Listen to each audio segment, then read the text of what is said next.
I have 8 underrated horror books that you have to read that I need to talk to you about. These all ended up being novellas. So when I read horror books, I just add them to my running list for recommendations if I think that they are underrated based on the amount of people I see talking about them, the amount of people who have read it in general, and like marked it on things like Goodreads or Storygraph. So I have 8 really great ones. They all happen to be novellas. That was on a purpose. They just happen to be, I guess, the 8 in a row that I read that are underrated. I am not going to go in any particular order for these, but I'm excited to talk to you about all of them. Looking at them, they were all 4 and 5-star reads, so I highly recommend all of them. Starting off, we have When the Reckoning Comes by LaTanya McQueen. In this, we are following a woman who is going back to her small town where she grew up. Her best friend is getting married, but she has made the choice to kind of cut ties in a way with this other woman so that she is in a better place for her own life. She grew up in the segregated South. She had a bad time. Her friend was constantly mocked for the only person being friends with the only black girl in town. It was not a good situation. So when her best friend invites her to go to her wedding, she agrees. The thing is, the wedding is taking place at a plantation, and this plantation is rumored to be haunted by the ghosts of slaves who used to work on this plantation. The plantation has been converted into this luxury resort, but that cannot cover up its past. She's also hoping to reconnect with somebody as well at this event. She gets there and things are not good. They're not good. The staff is dressed up to recreate the past when it was this plantation. There's weird reenactments. The staff is also almost exclusively black people, and it's just like not good. It's not. So the weekend starts to happen and there are some weird things going on, and these 3 have to acknowledge their history together to save themselves from what is to come.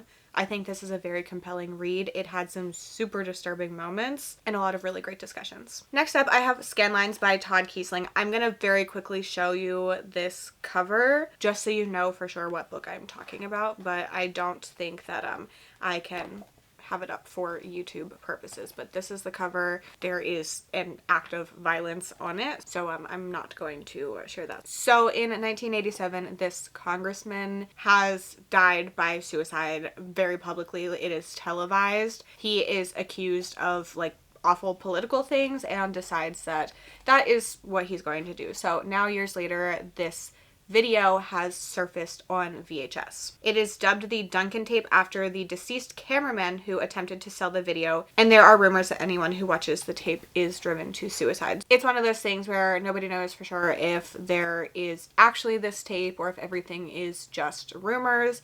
And then our main character and his friends, who I think they're in high school, they end up coming in contact with this tape and watching it. I'm just going to cover this part. It is the events that unfold after this tape is being watched. So it's kind of like a haunted film situation, and it seems like this urban legend might have a shred of truth. Next up is Jack and Jill by Keelan Patrick Burke. I have enjoyed multiple books from this author, but this one is my favorite. So in this we are following Jillian, and Jillian and John, when they were younger, used to have a pretty horrific childhood, and they would kind of escape this by going to a local cemetery after church, and they would roll down the hill like in the Jack and Jill story. They were trying to escape the abuse of their father. It was not a great time for them, and now John is no longer alive. So we are following Jillian. She is married. She has 2 kids, and she has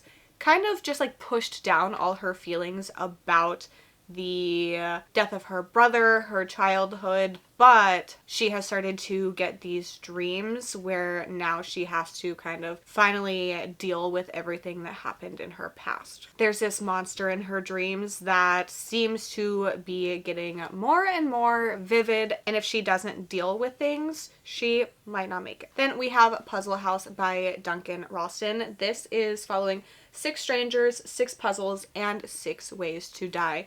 So these strangers are invited to this house I believe it is from, yeah, this like famous puzzle master for the reading of his will, and they are all connected to him in some way. They get the invitation, they go there. There's this guy's widow, a virologist, I don't remember what that even means, troubled by actions in his past, a convicted murderer on the day of his release. And if they all agree to be part of this, they can split $150 million fortune. So they can either leave, go home, have nothing to do with this, or they can go in the house. And they have to complete these 6 connected escape rooms. So those that decide to be part of this go in and very quickly realize that this is way more dangerous of a situation than they ever could have imagined. It seems like they are being watched and they might not all make it out with their lives. Next up is Dear Laura by Gemma Amor. This is following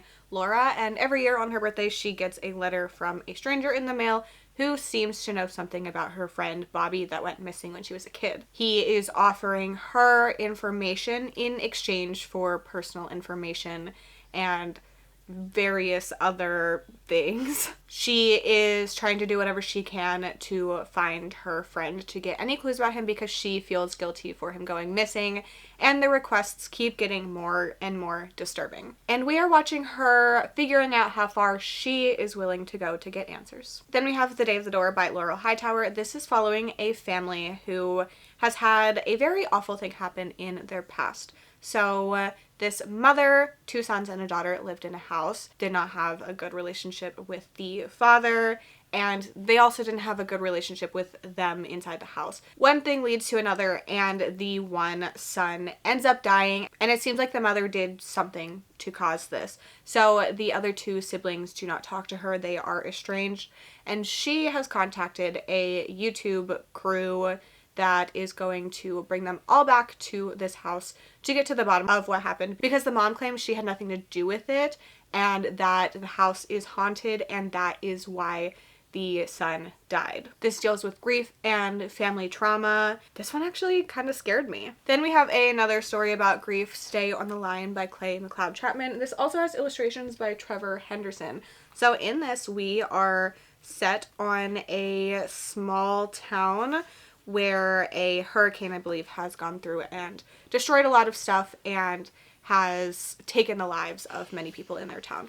Also, like, this is what the illustrations are kind of like. This whole section of their town was destroyed, and the only thing left standing is an old phone booth. This phone booth is kind of this connection that these people feel they have to their loved ones. So people start to go into it and talk into the phone like they're talking to their loved one. The thing is, then the phone booth starts to ring and people are not able to talk to people who have passed away. But there is something more sinister going on, and the people in the phone want you to reach out and touch someone. And last but not least, I have This Is Where We Talk Things Out by Caitlin Marceau. This is following a woman who's about to get married, and she has an estranged relationship with her mom. Her father has passed away, and while her soon-to-be wife is very hesitant about doing this, our main character decides that she needs to go and mend this relationship so that she can move on with her life completely. So she decides to go for a weekend to try to mend things with her mom. So her mom picks her up and says, we're gonna go to this cabin that I have.